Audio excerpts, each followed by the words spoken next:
É muito bom receber cada um de vocês. Nós queremos também saudar aqueles que estão nos acompanhando virtualmente, que a graça e a bênção do Senhor alcance a cada um. Nós estamos fazendo uma exposição na carta que Paulo escreveu aos Gálatas e vamos hoje à noite meditar no texto que está no capítulo 3, dos versículos 6 a 14. Gálatas 3, de 6 a 14.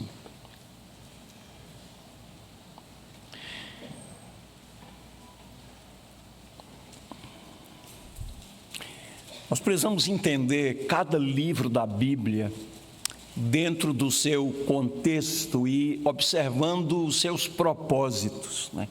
Sempre crendo, quando abrimos a Bíblia, que é a palavra de Deus, é a palavra inspirada de Deus. Deus usou seus instrumentos, como escreveu Pedro. Nenhuma profecia da Escritura provém de particular elucidação, mas Deus, Ele usou homens e os inspirou, e eles fizeram um registro fiel, sob inspiração do Espírito de Deus. Então a Bíblia é a palavra de Deus.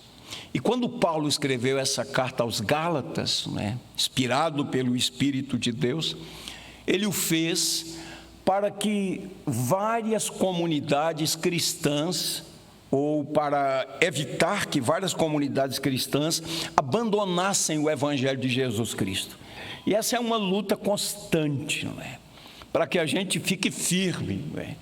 E com a graça de Deus, ao final da nossa vida, a gente tenha o privilégio e a bênção de dizer: combati o bom combate, completei a carreira e guardei a fé.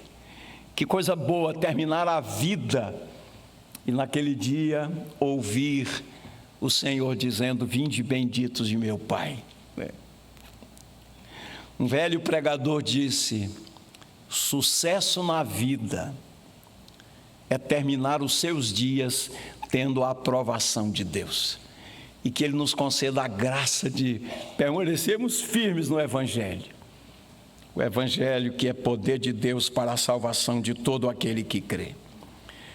Lembram-se do carcereiro de Filipos, quando ele perguntou a Paulo e a Silas: que faremos, irmãos? Que farei para que seja salvo? E a resposta foi: crê no Senhor Jesus e serás salvo tu e a tua casa. Então vamos acompanhar a leitura do texto sagrado, queridos. Na última exposição nós lemos versículos de 1 a 5. O apóstolo Paulo está aqui argumentando com os Gálatas, né? Então ele começa a carta dizendo que é um apóstolo não pela vontade de homem algum, mas pela vontade de Deus. Então Deus o chamou e Deus se auto-revelou a ele e deu a ele o Evangelho. Então esse Evangelho que ele pregou, que ele estava pregando no tempo em que a carta foi escrita, ele não tinha recebido de homem algum, mas ele recebeu esse Evangelho diretamente do Senhor. E ele está tão firmado nessa verdade que ele diz: ainda que desça um anjo do céu e vos anuncie um outro evangelho. Você sabe que nós seres humanos gostamos muito do espetacular, do espetaculoso, né? Então você imagine, você está lá lendo a sua Bíblia, na sua meditação, crendo na palavra de Deus, de repente aparece um anjo e diz assim: ó, fecha essa Bíblia e eu vou trazer para você o verdadeiro evangelho. Como é que você reagiria? Paulo diz: ainda que um anjo desça do céu e vos anuncie um outro evangelho, seja anátema, seja amaldiçoado, né? Então ele fala com convicção. Depois ele diz que quando foi a Jerusalém, encontrou-se com alguns dos apóstolos, não com todos, e ele falou do evangelho que ele pregava, e eles concordaram. Numa segunda visita a Jerusalém, ele levou um grego chamado Tito. E ele diz: Tito não foi obrigado a ser circuncidado, né? Os apóstolos entenderam isso. Mas agora estava invadindo a igreja do Senhor tentando subverter o evangelho da graça, um grupo que é conhecido como judaizantes, judeus cristãos que entendiam: Cristo não basta. Sim, é preciso crer em Cristo, mas é preciso observar os preceitos da lei, é preciso ser circuncidado, ou seja, antes de um gentio se tornar um cristão, necessariamente deverá tornar-se um judeu. Era esse o evangelho novo que estava sendo pregado, tentando subverter a ordem. Inclusive, Paulo usa uma expressão que aparece em Atos dos Apóstolos, capítulo 15, quando o Concílio de Jerusalém reuniu-se para resolver essa questão. Alguns estavam perturbando a igreja. Então Paulo começa o capítulo 3 apelando para a experiência dos Gálatas, dizendo: o evangelho foi pregado a vocês com tanta clareza. E ele chega a dizer: foi com tanta clareza, como se Cristo tivesse sido crucificado perante os olhos de vocês. Você quer algo mais real do que isso, né? É como se vocês estivessem lá no Calvário, não é? Assim o evangelho foi pregado. Ele apelou para a experiência. E ele diz: vocês receberam o Espírito Santo pela pregação da lei, pela pregação da fé ou pelas obras da lei? E agora ele recorre às escrituras sagradas para fundamentar a sua argumentação. E ele cita um personagem muito amado pelos judeus, Abraão, o pai da nação de Israel. E assim o verso 6 diz: é o caso de Abraão, que creu em Deus e isso lhe foi atribuído para a justiça. Isso está falando de justificação. Saibam, portanto, que os que têm fé é que são filhos de Abraão. Ora, tendo a Escritura previsto que Deus justificaria os gentios pela fé, pré-anunciou o evangelho a Abraão, dizendo: em você serão abençoados todos os povos, de modo que os que têm fé são abençoados com o crente Abraão.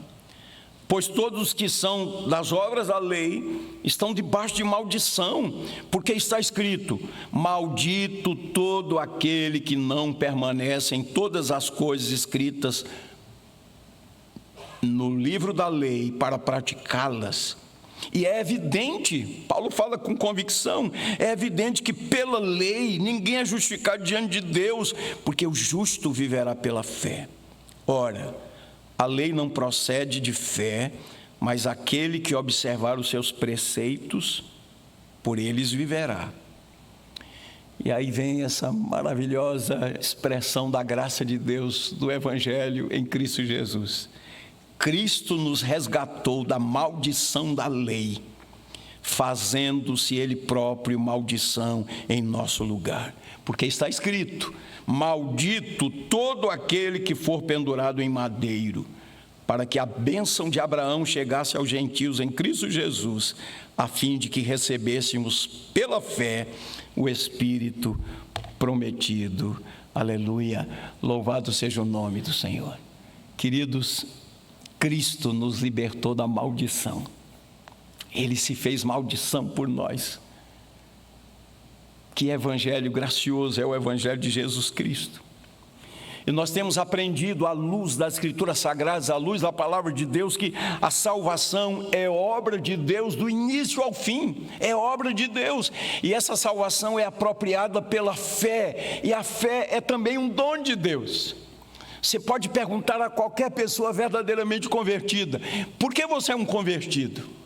Por que você é uma convertida? E a resposta invariavelmente é pela graça de Deus, né? Deus me chamou, Ele abriu os olhos do meu coração, o Espírito Santo me convenceu do pecado, da justiça e do juízo.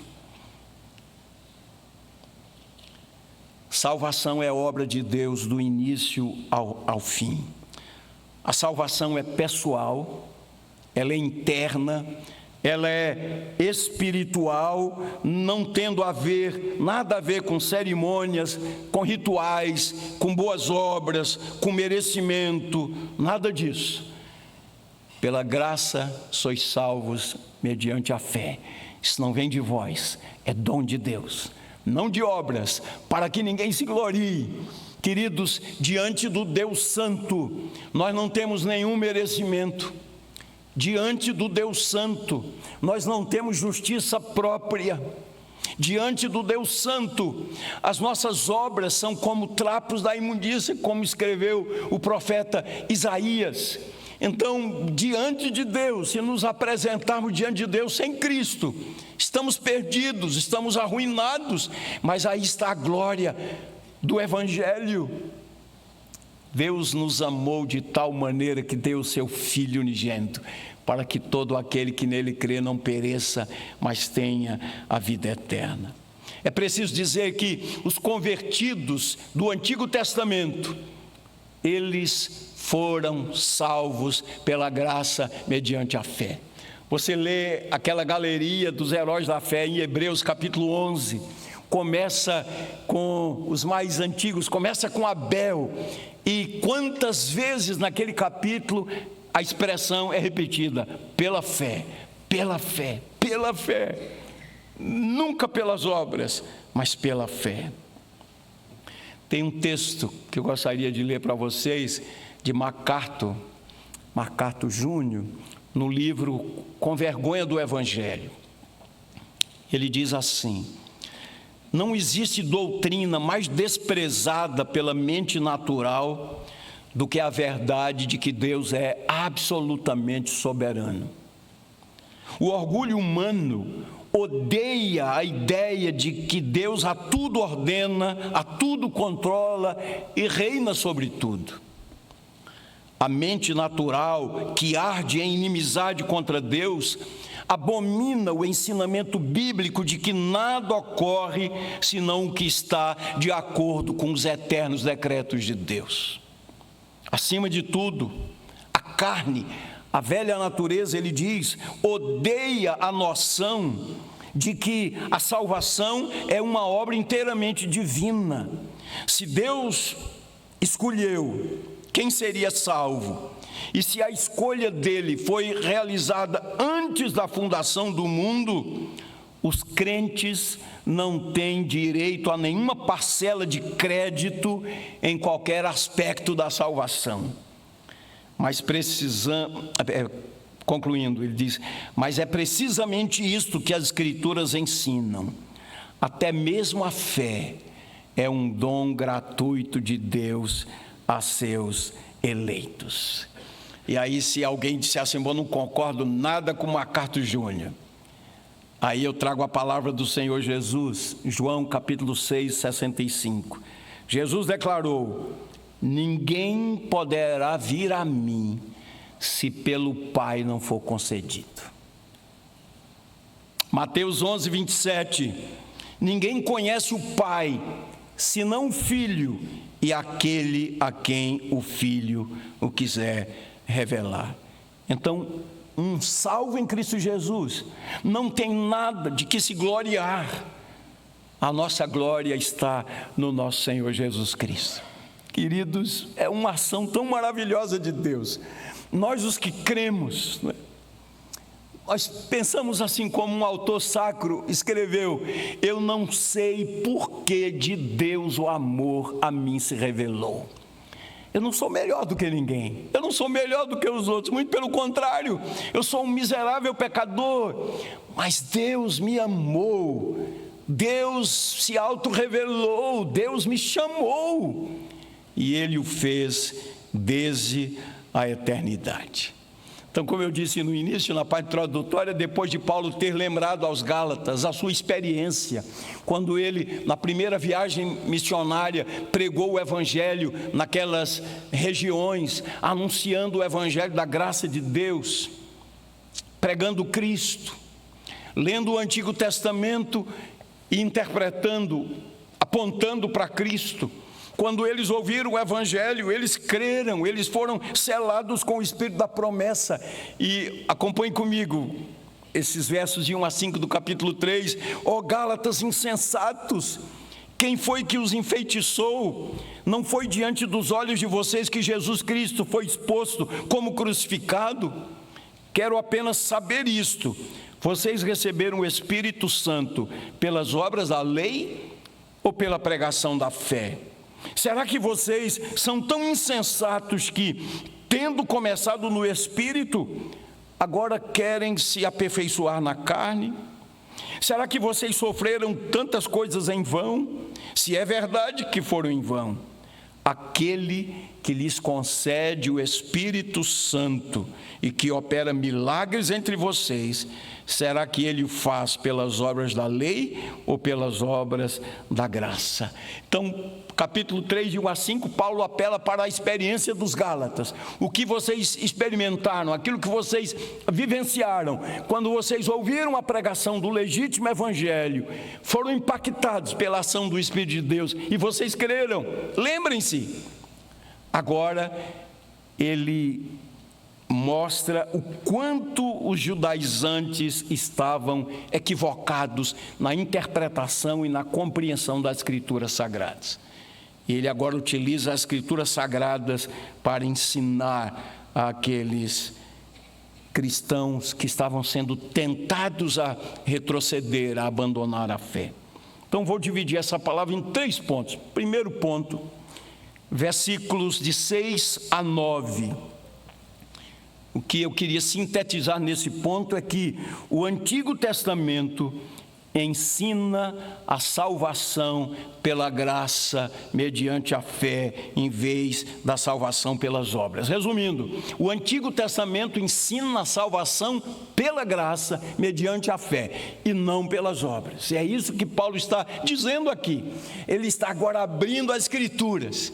E vocês vão perceber durante a exposição que ele cita o livro de Gênesis, ele cita o livro de Deuteronômio, ele cita o profeta Abacuque. Então ele traz a palavra de Deus para mostrar: esse é o plano de Deus, esse é o plano eterno de Deus. E ele começa com Abraão, porque os judaizantes, vocês vão ver adiante, eles usavam o argumento: Abraão foi circuncidado.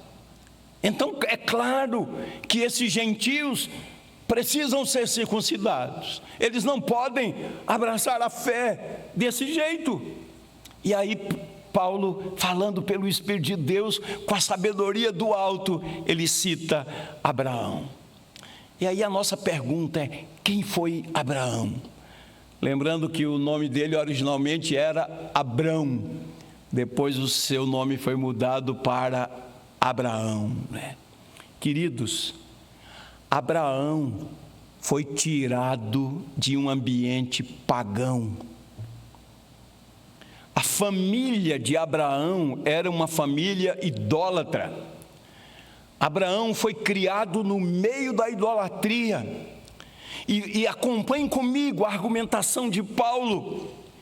Como foi que Abraão tornou-se o pai dos que creem?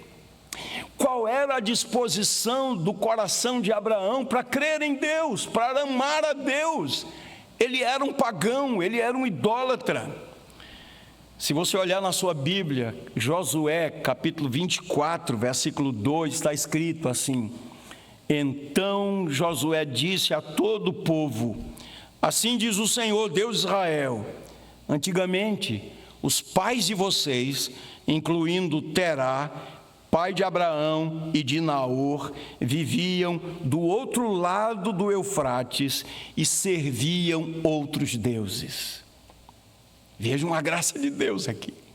Abraão e sua família, eles viviam do outro lado do Eufrates e eles serviam a outros deuses. Queridos, olhando para a Bíblia, não sabemos exatamente porque Deus chamou aquele homem. Na época ele se chamava, como eu disse, Abrão, que em hebraico significa pai elevado.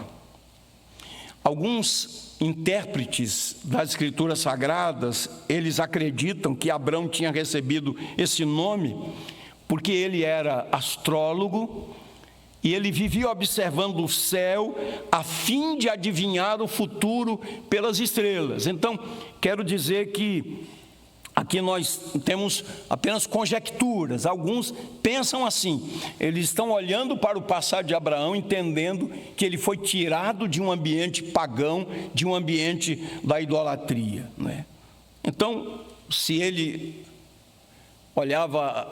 era um astrólogo, né? A Bíblia não diz, então eu estou dizendo, são conjecturas. O que nós sabemos, e nós precisamos dizer exatamente o que sabemos das Escrituras, é que Abraão era caldeu, era habitante da cidade de Ur, e um dia ele recebeu a visita do Deus Todo-Poderoso, né? Ur dos caldeus, na Mesopotâmia, né? E só para a gente situar hoje, seria o Iraque, né? Então Abraão foi chamado de lá, ele recebeu a visitação do Deus Todo-Poderoso. Nós não sabemos como foi que Deus visitou Abraão e como Deus o chamou, mas nós podemos perceber aqui a ação graciosa de Deus. Deus visitou aquele homem. Não sabemos se uma visão de um anjo que ele teve foi um sonho, ou um anjo numa forma humana, como aconteceu em outras ocasiões da Bíblia. O que é importante é saber, e a gente lê lá em Gênesis capítulo 12, né? Esse texto é maravilhoso. O Senhor disse a Abraão: saia da sua terra, da sua parentela, da casa de seu pai, e vá para a terra que eu lhe mostrarei. Farei de você uma grande nação, e o abençoarei, e engrandecerei o seu nome. Seja uma bênção. Abençoarei aqueles que abençoarem, e amaldiçoarei aquele que o amaldiçoar. Abençoarei aqueles que o abençoarem, e amaldiçoarei aqueles que o amaldiçoar. Em você serão benditas todas as famílias da terra. Queridos, vejam que coisa extraordinária. Quando Abraão recebeu essa visitação de Deus e a promessa de Deus, ele não tinha filhos e ele era casado com uma mulher estéril. Você imagine, ele tem uma visitação de Deus e Deus diz: eu farei de você uma grande nação. Pouco depois ele argumentou com Deus, né? Mas eu não tenho filhos, eu tenho só aqui o meu herdeiro, é Eliezer, eu não tenho filhos. Podemos dizer, humanamente seria impossível Abraão ser pai de uma grande nação. Mas a Bíblia diz assim, que apesar de todas as circunstâncias adversas, Abraão creu em Deus. E ele foi justificado pela fé. Ele creu, e a prova é que ele creu, é que ele de fato deixou a sua casa, deixou a sua parentela. Então, o que é que faz Paulo aqui? Ele apresenta Abraão como o pai do povo hebreu, o patriarca e o pai de todos os que creem. Então, qual era o argumento dos judaizantes? Eles falavam sobre Abraão, eles diziam: Abraão foi circuncidado, então é preciso ser circuncidado e não apenas crer. É certo, queridos, que posteriormente Abraão foi circuncidado e todos os seus descendentes. A circuncisão representava um sinal da aliança de Deus e uma ilustração da constante necessidade da limpeza espiritual, da pureza espiritual. Deus chama Abraão, registro Gênesis capítulo 12. Ele creu. A circuncisão nós só temos lá no capítulo 17 de Gênesis. Então, o argumento dos judaizantes não tinha muito fundamento, porque Abraão foi justificado diante de Deus antes de ser circuncidado. A circuncisão era um sinal da aliança. Assim como hoje, na nova aliança, quando nós recebemos o batismo, esse batismo não tem o poder regenerador, o batismo não salva, mas o poder é um sinal da aliança. Quando nós recebemos o batismo, é porque nós já professamos a nossa fé no Senhor. Então vem o selo, que é o batismo. Assim foi com a circuncisão. Então Abraão foi justificado pelo Senhor antes da circuncisão. Ele foi justificado porque ele creu. E esse é o argumento de Paulo aqui. Por exemplo, queridos, permitam-me ler um texto que está em Romanos capítulo 4, de 7 a 12. O o apóstolo Paulo está aqui falando sobre a justificação pela fé, e nós lemos assim: Davi disse, Romanos 4, 7 a 12: bem-aventurados aqueles cujas transgressões são perdoadas e cujos pecados são cobertos. Bem-aventurado aquele a quem o Senhor jamais atribui pecado. Esta bem-aventurança, diz Paulo pelo Espírito de Deus, vem apenas sobre os circuncisos, ou será que ela vem também sobre os incircuncisos? Porque dizemos, a fé foi atribuída a Abraão para a justiça. Como, pois, lhe foi atribuída? Estando ele já circuncidado ou sendo ainda incircunciso? Não foi no regime da circuncisão, mas quando ele ainda não havia sido circuncidado.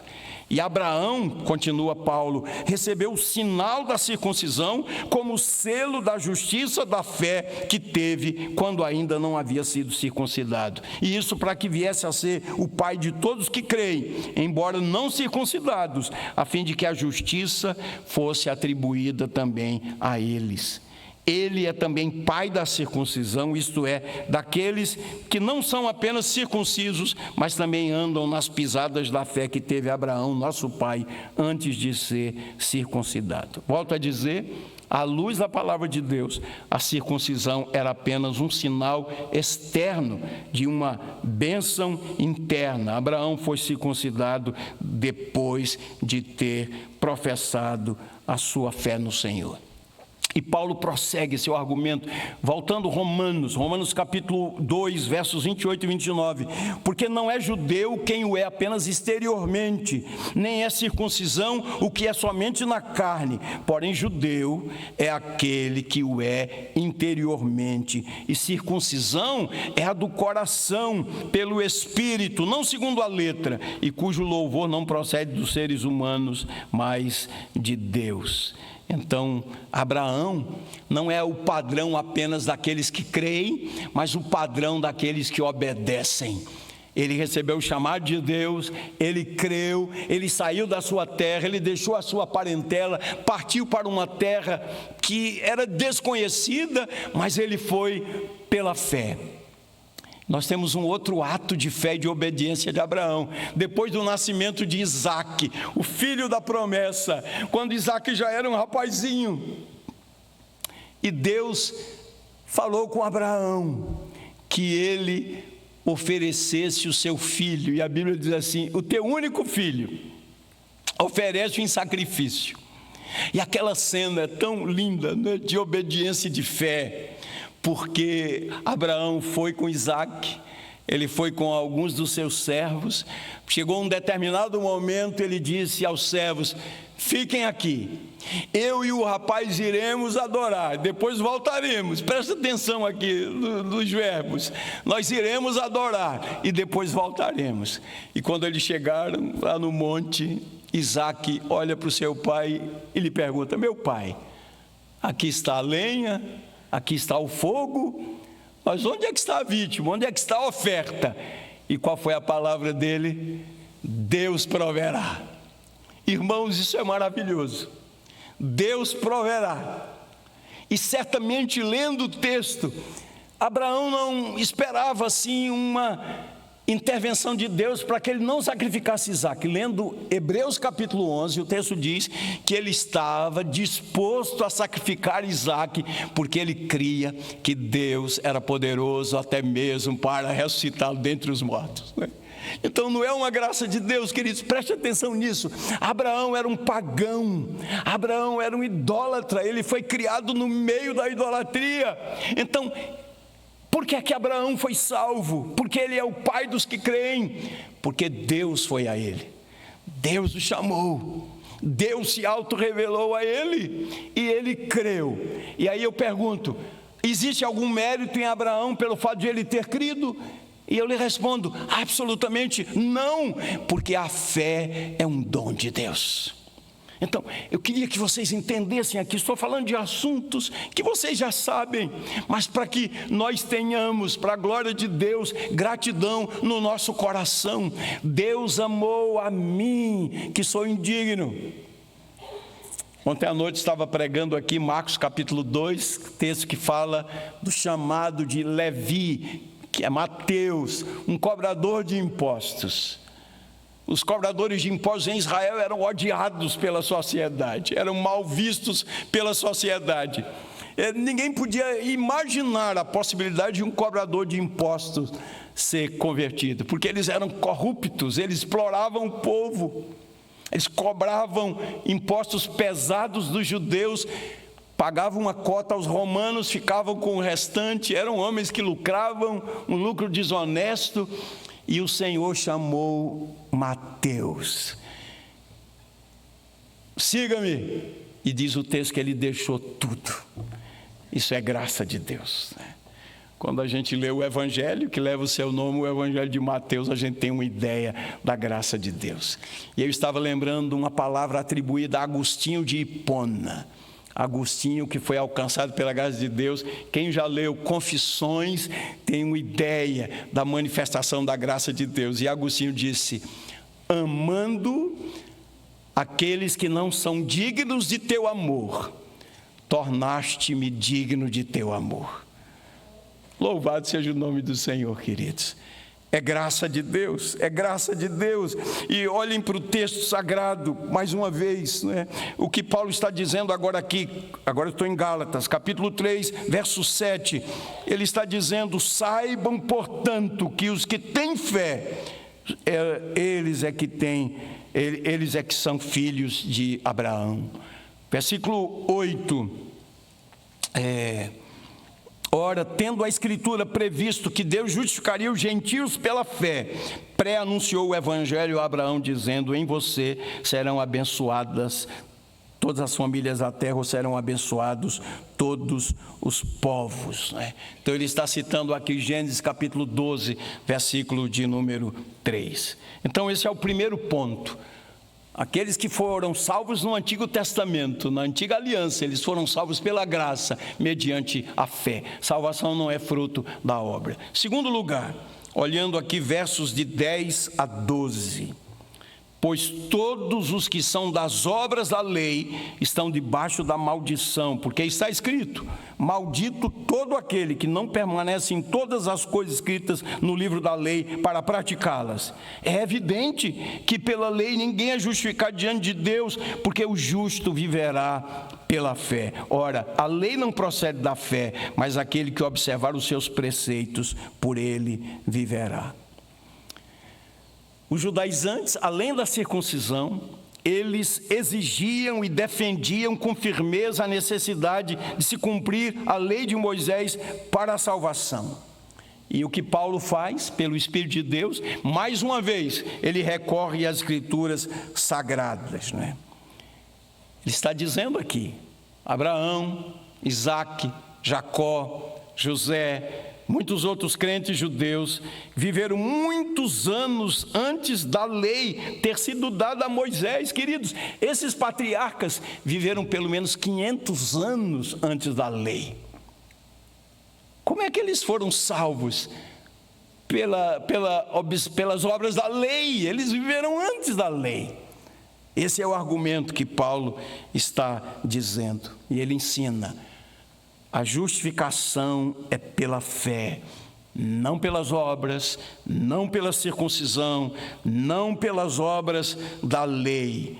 Olha o verso 10 de novo: todos que são das obras estão debaixo da maldição, porque está escrito: maldito todo aquele que não permanece em todas as coisas escritas na lei.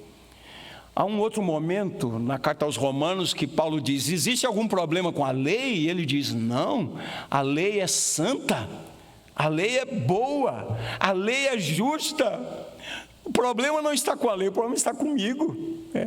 Porque a lei diz assim: faça, viva assim, é assim que você deve viver. Ela exige, mas ela não me dá condições.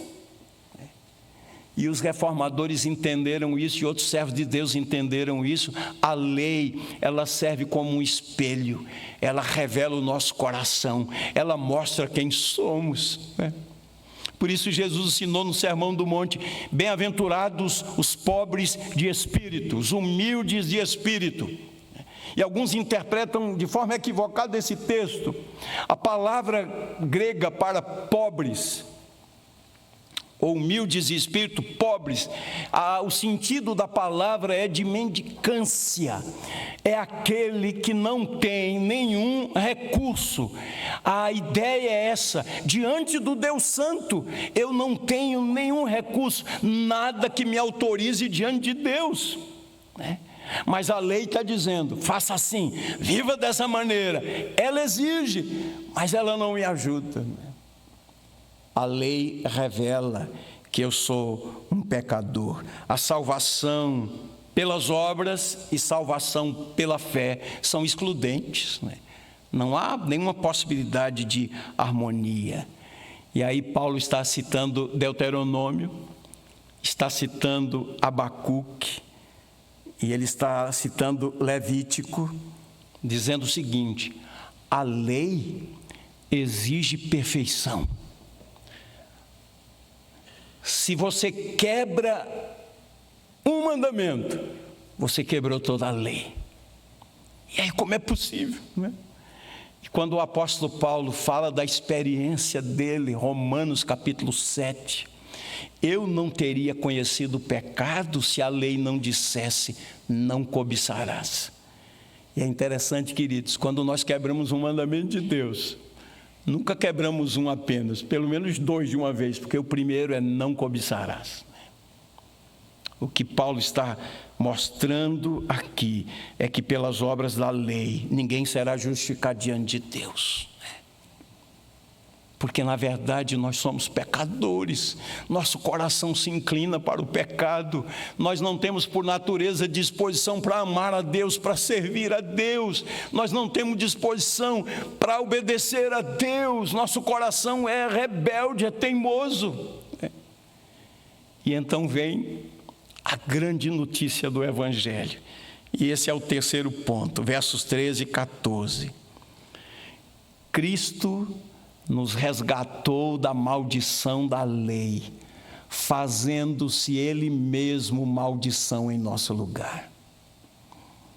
Os judeus entendiam isso. Quando um criminoso era pendurado, era morto, pendurado, o seu corpo não podia passar lá à noite, tinha que ser tirado antes, porque para não contaminar a terra. Mas todo aquele pendurado no madeiro, ele era maldito. E o texto diz que Cristo nos resgatou. Versos 13 e 14. Ouçam com atenção. Cristo nos resgatou da maldição da lei, fazendo-se Ele próprio maldição em nosso lugar, porque está escrito: maldito todo aquele que for pendurado no madeiro, para que a bênção de Abraão chegasse aos gentios em Cristo Jesus, a fim de que recebêssemos pela fé o Espírito prometido. Olha o argumento de Paulo. Abraão, chamado do paganismo, pela fé, ele creu em Deus e ele foi justificado. Ele foi circuncidado posteriormente, muito tempo depois, o sinal da aliança. Ele é o pai daqueles que creem.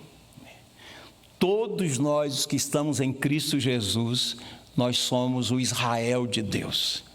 Nós somos o povo de Deus. Nós fomos, usando a linguagem do Senhor Jesus, nós somos enxertados na videira. Nós somos adotados na família de Deus, e agora nós somos filhos de Deus. Jesus, o primogênito do Pai, antes era o unigênito do Pai. Unigênito é um filho único. O primogênito é o mais velho, né? Primeiro. Então, em Cristo Jesus, nós fazemos parte da família de Deus. Paulo diz isso com muita beleza na carta aos Efésios. Nós estávamos separados de Deus, estávamos perdidos, sem Deus no mundo, mas nós fomos aproximados.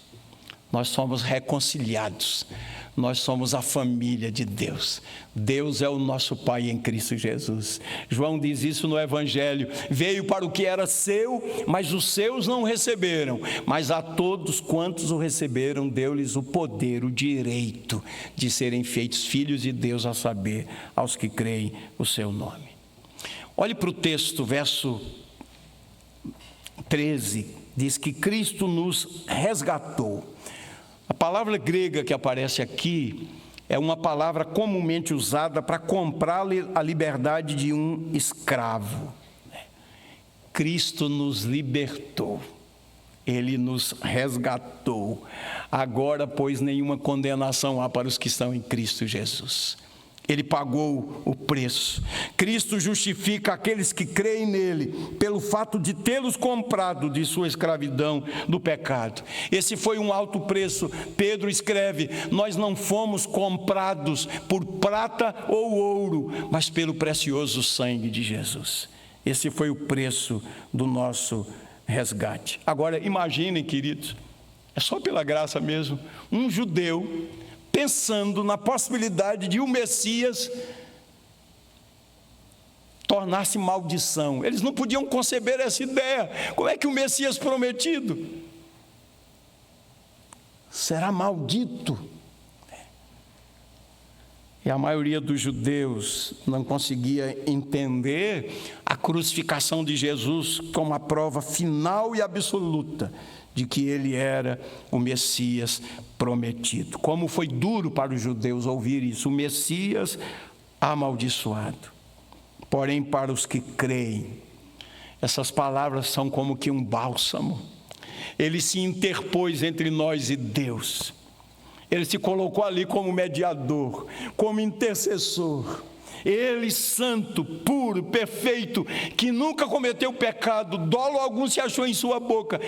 Ele se fez maldição por nós, queridos. A ira de Deus veio sobre ele, e o Senhor nos livrou da ira vindoura. Bendito seja o nome do Senhor. Esse é o Evangelho. E eu pergunto: houve algum merecimento de sua parte? Deus olhou assim para você e disse: ele é tão bonzinho, ela é uma maravilha, então eu decidi resgatá-la. Não, queridos. Deus olhou para nós e Ele viu podridão, pecado, rebelião, desobediência, dureza de coração. E digo mais, é tão duro dizer isso, mas é verdade. Nós não teríamos escolhido amar a Deus. Nós o amamos porque Ele nos amou primeiro. Ele nos deu uma nova vida, Ele nos deu um novo coração. O sacrifício de Jesus foi plenamente aceito diante do Deus Santo. Então eu concluo e eu quero fazer uma breve aplicação. Vejam, olhando para esse texto precioso, o exemplo de Abraão.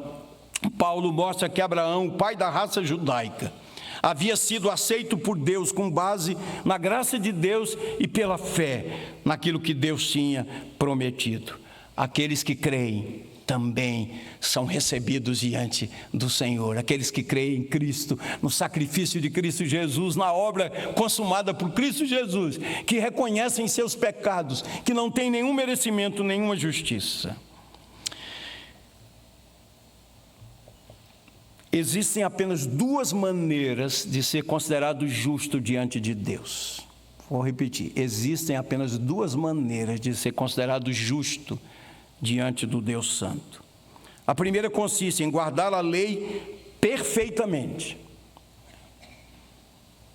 Quem tenta seguir esse caminho está condenado ao fracasso e ficará sujeito à maldição, porque é impossível ao ser humano cumprir a lei sem Cristo Jesus, obedecer sem a ação de Cristo. Então essa é uma maneira, guardar a lei perfeitamente. E a Bíblia diz: impossível, por causa do pecado. O problema, volto a dizer, não está com a lei. A lei é boa, é santa. O problema está comigo. Depois medite em Romanos capítulo 7. O outro modo de ser aceito por Deus é exercitar a fé, como mostra aqui a citação do capítulo 3, versículo 11, citação de Abacuque 2,4. É evidente que pela lei ninguém é justificado diante de Deus, porque o justo viverá pela fé. Aqueles que creem, que confessam Jesus como Senhor e Salvador, são justificados, porque Ele recebeu a maldição em lugar deles. Ó queridos, nós cremos como Abraão creu. Nós cremos em Cristo, o descendente de Abraão. Nós somos o povo de Deus em Cristo Jesus. Abraão é o pai dos que creem. E eu acho lindo quando leio esse texto dizendo assim: quando Deus chamou Abraão, Deus pré-anunciou o evangelho a ele. Em ti serão benditas todas as famílias da terra, em Cristo Jesus. E permitam-me agora concluir com um texto que a minha mente não me permite decorar um texto como esse, mas eu vou ler um texto do pastor John Piper, um pregador tão usado por Deus.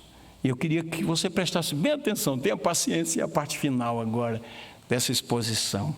John Piper escreveu: Cristo nos resgatou da maldição da lei, fazendo-se Ele próprio maldição em nosso lugar. Deus propôs a Cristo no seu sangue como propiciação mediante a fé para manifestar a sua justiça. Nisto consiste o amor, não em que nós tenhamos amado a Deus, mas em que Ele nos amou e enviou seu Filho como propiciação pelos nossos pecados. E Piper continua: se Deus não fosse justo, não haveria exigência para o sofrimento e a morte do seu Filho. E se Deus não fosse amoroso, não haveria disposição do Filho de sofrer e morrer. Guarde isso, Deus é justo, por isso seu Filho foi à cruz. Deus é amoroso, por isso seu Filho se dispôs a dar a sua vida por nós. A lei de Deus exige: amarás o Senhor teu Deus de todo o teu coração, de toda a tua alma, de toda a tua força. Porém, todos nós temos amado mais a outras coisas. O pecado é isso: desonrar a Deus pela preferência de outras coisas e agir com base nessas preferências. Assim diz a Bíblia: todos pecaram e carecem da glória de Deus.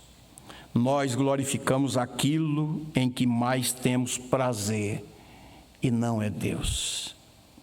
Concluindo, sendo assim, o pecado não é algo pequeno, porque não é uma falta contra um pequeno suzerano. A seriedade do insulto aumenta com a dignidade daquele que é insultado. O Criador do universo é infinitamente digno de respeito, admiração e lealdade. Sendo assim, deixar de amá-lo não é trivial, é uma traição, difama a Deus e destrói a felicidade humana. Como Deus é justo, Ele não varre esses crimes para debaixo do tapete do universo. Ele tem ira santa contra eles, merecem a punição, e isso fica muito claro, porque o salário do pecado é a morte. A alma que pecar, essa morrerá. Existe uma santa maldição pairando sobre todo o pecado. Não punir o pecado seria injustiça, seria endossar o desmerecimento de Deus. Uma mentira estaria reinando sobre o cerne da realidade. Assim Deus disse: maldito todo aquele que não permanece em todas as coisas escritas no livro da lei para praticá-las. Mas o amor de Deus não descansa com a maldição que paira sobre toda a humanidade pecaminosa. Ele não se contenta em demonstrar a ira, por mais santa que seja. Assim Deus envia seu próprio Filho para absorver a sua ira e carregar a maldição no lugar de todos quantos nele confiam. Cristo nos resgatou da maldição da lei, fazendo-se maldição em nosso lugar. É esse o significado da palavra propiciação. Refere-se à remoção da ira de Deus por prover um substituto. O próprio Deus oferece o substituto. Jesus Cristo não apenas cancela a ira, ele absorve-a e desvia de nós para si mesmo. A ira de Deus é justa e foi executada, não retirada. E terminando, ele diz, John Piper: não podemos brincar com Deus ou deixar por menos o seu amor. Jamais estaremos diante de Deus maravilhados por sermos por Ele amados, até que reconheçamos a seriedade do nosso pecado e a justiça de sua ira contra nós. Mas quando, pela graça, acordamos para a nossa própria indignidade, podemos olhar o sofrimento e a morte de Cristo e dizer: nisto consiste o amor, não em que tenhamos amado a Deus, mas em que Ele nos amou e enviou seu Filho como propiciação pelos nossos pecados. Esse livro de John Piper, A Paixão de Cristo, editora Cultura Cristã, páginas 21 a 23. Que Deus nos dê entendimento da sua palavra, que saiamos aqui com o coração agradecido, com a vida consagrada. E se porventura alguém aqui presente ou alguém que nos acompanha ainda não se rendeu ao Senhor, ainda não recebeu da graça do Senhor, que esta noite seja a noite da salvação, da compreensão, da libertação. Queridos, estávamos todos debaixo da ira de Deus, mas o Senhor Jesus absorveu essa ira, porque Ele nos amou. Bendito seja o nome do Senhor. Então nós não somos salvos por nossas obras, nosso esforço, nossos rituais, nada disso. É pela graça de Deus. E agora nós observamos os mandamentos, não para que sejamos salvos, mas porque fomos salvos. É uma expressão de gratidão. Nós queremos amar a Deus, nós queremos obedecer, viver para o louvor da glória dEle, mas entendendo que a vida cristã é um milagre da graça de Deus. Oh, que Deus nos abençoe, que Deus nos levante como cristãos cheios do Espírito, cheios da graça, que Ele nos dê compreensão desse evangelho maravilhoso. Amém, amém.